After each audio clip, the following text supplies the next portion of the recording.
위대한 인물들의 식탁을 들여다보고 그들의 삶을 야사로 풀어봅니다. 음식과 역사의 신선한 만남. 안녕하세요.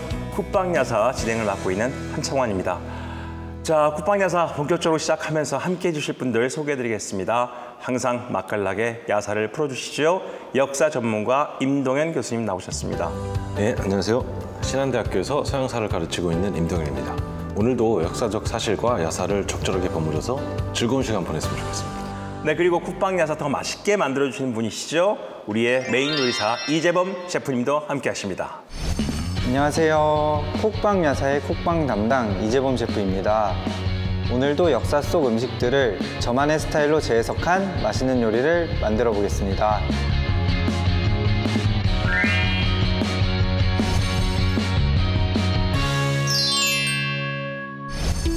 네, 지금부터 맛있는 음식으로 기분 좋게 배부르고 재미있는 야사로 배부르게 즐기는 음식 역사기행 쿡방야사 본격적으로 시작합니다.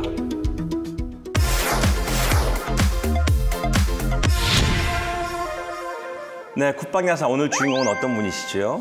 예, 너무 유명한 작가인데요. 아마 이분의 책을 안 읽어본 사람은 있을 수 있을 것 같은데 이분의 책을 원작으로 만들어진 컨텐츠를 한 번도 안 보신 분은 없을 것 같아요. 네, 그런 분이 아니면 우리는 다루지도 않죠. 예, 컨텐츠로 많이 만들어진 작가라 조금만 힌트를 더 주시면요. 아마 대표작을 말씀드리면 다 아실 것 같은데요. 센스 앤 센서빌리티, 엠마, 오만과 편견. 그렇죠. 영국이 아주 사랑하는 작가입니다. 제인 오스틴이군요. 예, 그렇습니다. 오늘은 200년이 넘도록 영미 문학사에 지대한 영향을 미쳤던 위대한 작가 제인 오스틴에 대해서 이야기해 보도록 하겠습니다.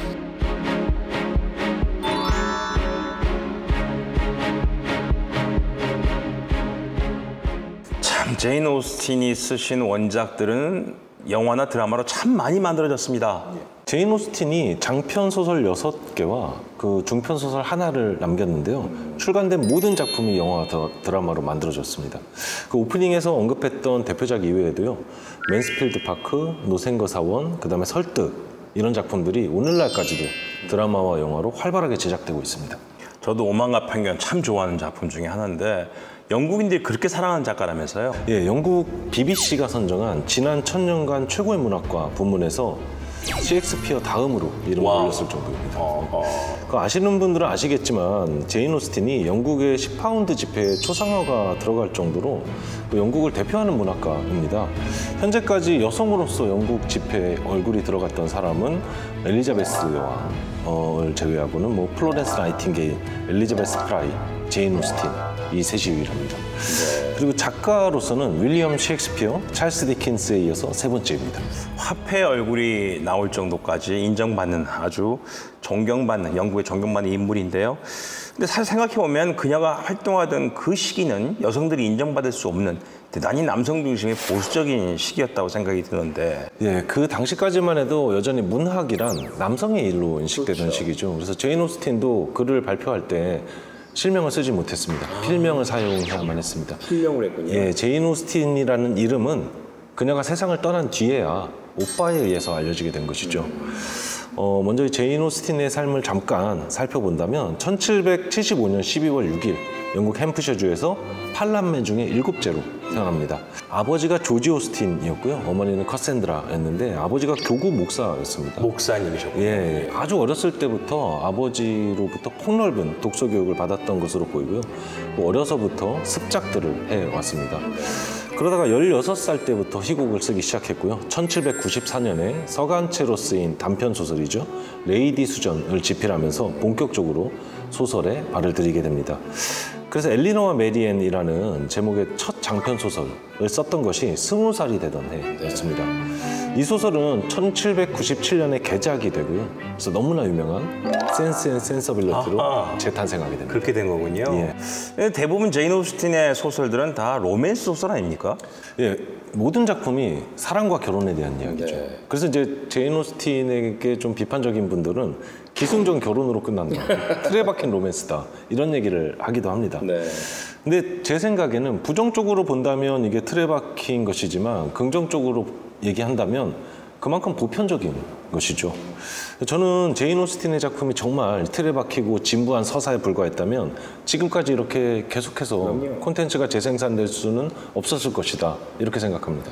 제인 오스틴의 원작 소설들은 등장하는 그 캐릭터 한 명 한 명이 우리로 하여금 나 같으면 어땠을까라는 상상력을 계속 만들어주는 그런 독특한 소설을 가지고 있는데요. 결혼과 연애에 대한 통찰력을 보여주는 로맨스 소설의 작가 제인 오스틴. 그녀의 사생활은 어땠습니까? 그 로맨스 소설의 대가지만 평생 결혼을 하지 않았습니다. 아, 그렇군요. 근데 결혼을 하지 않았다고 해서 사랑이나 연애를 하지 않았다는 뜻은 아니죠. 물론입니다. 예, 이 얘기는 좀 잠시 후에 드리도록 하겠습니다. 자, 우리 프로그램이 쿡방 야사 아닙니까? 그렇다면 음식 얘기 안 할 수가 없는데 어떤 음식을 좋아했을까요? 제인 오스틴이 집안에서 홍차를 직접 구매하고 관리하는, 오늘날로 치면 일종의 티 소믈리에 역할을 맡고 있었습니다. 그 대가족 안에서도 예, 예. 본인이 그래서 직접 차를 구입하고 그것을 아무나 꺼낼 수 없도록 보관함에 넣고 자물쇠로 잠궈서 관리하는 일을 맡았는데요. 그래서 식사 때나 아니면 손님들이 오시면 직접 또 차를 준비하기도 했고요. 제인 오스틴의 조카였던 캐럴라인이 남긴 회고록에 따르면 이렇게 얘기합니다. 9시면 고모는 아침 식사를 만들었다. 이것은 고모가 맡은 집안일이다. 차와 설탕은 고모의 감독 아래에 있었다. 이렇게 회고하죠. 영국 사람들이 가장 좋아하는 음식들 중에 하나가 바로 이 애프터눈 티 아니겠습니까? 결국 그런 티 문화를 담당했던 가족의 이론이었다 생각하면 되겠네요. 예, 예. 그 애프터눈 티는 그냥 문자 그대로 오후에 간식을 곁들여서 차를 마시는 시간을 의미하죠. 근데 흥미롭게도 이제 차를 마신다는 행위가 음식의 이름이 된 경우입니다. 그러네요. 예, 예. 네. 그러니까 이런 관행이 자리 잡았던 것은 19세기에 일로 알려져 있는데요. 영국으로 부가 집중되던 시기였죠. 상류층이나 부자들의 경우에는 저녁 식사를 보통 늦게 하지 않습니까? 네. 그러니까 오후에 허기지잖아요. 그래서 허기를 달래기 위한 티타임이 필요했고요.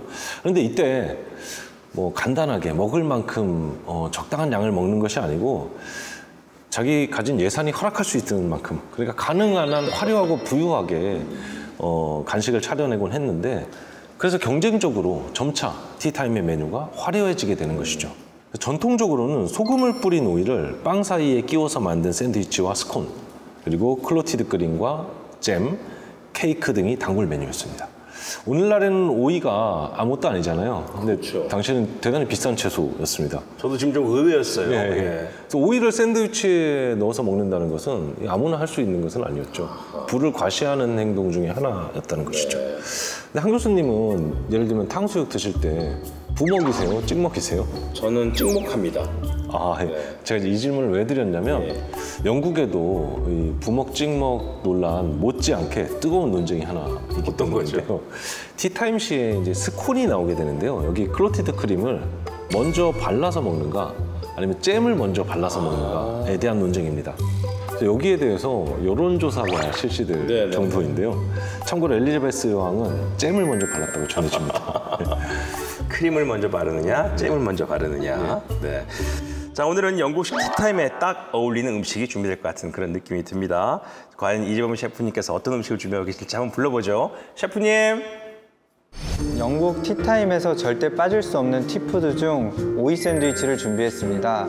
오늘은 특별히 참외를 추가해서 쿡방 여사 스타일로 만들어 보겠습니다.